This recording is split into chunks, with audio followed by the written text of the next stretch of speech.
दोस्तों आज हम जो भी देख रहे हैं वो सब आविष्कारों का नतीजा है। लेकिन दोस्तों यहाँ तक पहुँचना इतना सरल नहीं था। आधुनिक मानव को यहाँ तक पहुँचने के लिए कई बलिदान देने पड़े। तो आज दोस्तों हम बात करेंगे 8 ऐसे इन्वेंटर्स के बारे में जो अपने ही द्वारा किए गए आविष्कार से मारे गए। मैं हूँ आपका दोस्त रोहित और आप देख रहे हैं यूनिवर्स एडवेंचर। शुरुआत करते हैं पहले नंबर से। पहले नंबर पर है माइकल डेकर। माइकल एक ब्रिटिश पायलट और विमान अग्रणी थे। उनका सबसे मशहूर आविष्कार था एक फ्लाइंग टैक्सी। उन्होंने इस विमान का आविष्कार क्षेत्रीय शहरों के लिए सस्ती और सुविधाजनक यात्रा प्रदान करने के लिए डिजाइन किया था। लेकिन मलेशियाई राजधानी कुआलालंपुर से 150 मील की दूरी पर इस विमान का प्रशिक्षण करते समय वो मारे गए। विमान तेज रफ्तार से जमीन पर गिर गया और एक भारी विस्फोट ने इस आविष्कारक की जान ले ली। दूसरे नंबर पर है थॉमस एंड्रयूस। थॉमस एंड्रयूस ने ही दुनिया के सबसे विशालकाय और बेहद ही खूबसूरत जहाज टाइटैनिक को डिजाइन किया था और उन्होंने ही 46 लाइफ बोट्स को रखने का सुझाव भी दिया था। उनकी सलाह के बावजूद भी केवल 20 लाइफ बोट्स ही रखे गए थे और दुर्भाग्यवश टाइटैनिक के डूबते समय भी थॉमस जहाज पे मौजूद थे। उन्होंने टाइटैनिक डूबने के अंतिम समयों में लोगों के लिए लाइफ जैकेट्स ढूंढने और लोगों को लाइफ बोट्स में सही सलामत बैठाने में बिताए। थॉमस को जहाज में आखिरी बार फर्स्ट क्लास स्मोकिंग रूम में approach to the new world नामक इस पेंटिंग को देखते हुए देखा गया था। उनका मृत शरीर टाइटैनिक जहाज में कभी नहीं मिला और उन्हें एक हीरो के रूप में याद किया जाता है। तीसरे नंबर पर है कैरल शोसेक।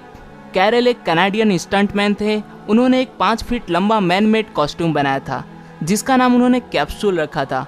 वे इस कैप्सूल में जाके ऊंचे ऊंचे स्थानों से छलांग लगाते थे। 2 जुलाई 1984 को वे नाइग्रा फॉल से 1000 फीट ऊपर से छलांग लगाई और उसमें वे सफल रहे। हालांकि उन्हें छोटी मोटी चोटें आई थी, लेकिन उसके बाद उन्हें काफ़ी पॉपुलैरिटी और पैसे मिले।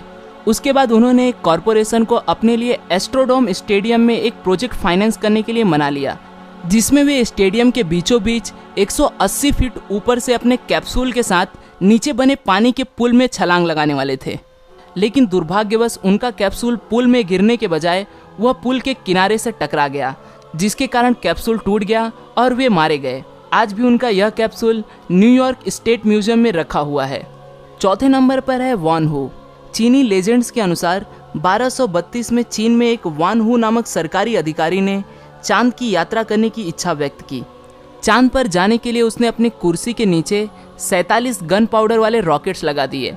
उसके साथ उसने कुर्सी से 2 पतंग बांध दिए और अपने 47 कर्मचारियों को रॉकेट में एक साथ आग लगाने को कहा। पौराणिक कथाओं के अनुसार वान हू आकाश में जाने के बाद एकाएक गायब हो गए और इस तरह उन्हें दुनिया का सबसे पहला एस्ट्रोनॉट भी कहा जाता है। 5वें नंबर पर है मैक्स वेलियर। मैक्स वेलियर रॉकेटरी को आगे बढ़ाने में काफ़ी दिलचस्पी रखते थे। 1927 में उन्होंने स्पेस फ्लाइट का निर्माण किया और 1928 में वे रॉकेट कारों को 145 किलोमीटर प्रति घंटे की रफ्तार से चलाई और जब उन्हें यह पर्याप्त नहीं लगा तो उन्होंने 1929 में एक रॉकेट संचालित स्लेट बनाया, जिसे उन्होंने 250 किलोमीटर प्रति घंटे की रफ्तार से चलाया। अपनी वाहनों में सफलता के बाद वे लिक्विड प्रोपेलेंट रॉकेट्स के साथ प्रयोग करना शुरू कर दिए ताकि जल्द ही रॉकेट पावर एयरक्राफ्ट पर एक्सपेरिमेंट कर सके। लेकिन दुर्भाग्यवश अल्कोहल फ्यूल्ड एक रॉकेट में टेस्ट के दौरान विस्फोट हो गया और 17 मई 1930 को मैक्स वेलियर मारे गए। 6वें नंबर पर है हॉरेस लॉसन हनली। हेनली एक संयुक्त समुद्री इंजीनियर थे जिन्होंने सबसे पहले हाथ से चलने वाली पनडुब्बी का आविष्कार किया था। 15 अक्टूबर 1963 को, हालांकि वे चालक दल का हिस्सा नहीं थे, लेकिन उसके बाद भी हेनली ने रूटीन एक्सरसाइज के दौरान पनडुब्बी को कमांड करने का फैसला लिया। दुर्भाग्यवश वे अच्छी तरह से पनडुब्बी को कमांड नहीं कर पाए और पनडुब्बी डूब गई, जिसमें हेनली सहित चालक दल के सभी 8 सदस्य मारे गए। 7वें नंबर पर है जेएफ पेरी थॉमस।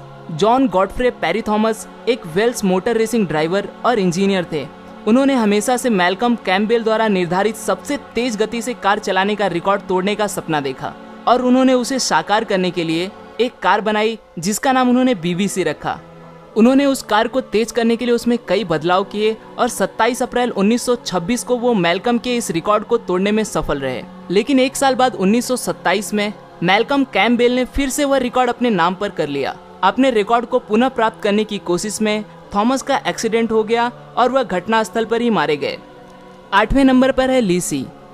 लीसी एक प्रसिद्ध कानूनी कोरियोग्राफर थे और चीन में 246 ईसा पूर्व से 208 ईसा पूर्व के बीच किन के राजवंश के प्रभावशाली चांसलर थे।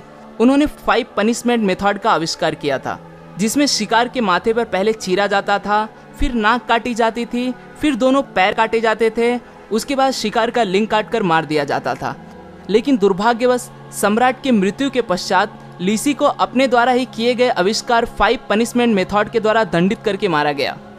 आज के लिए दोस्तों बस इतना ही।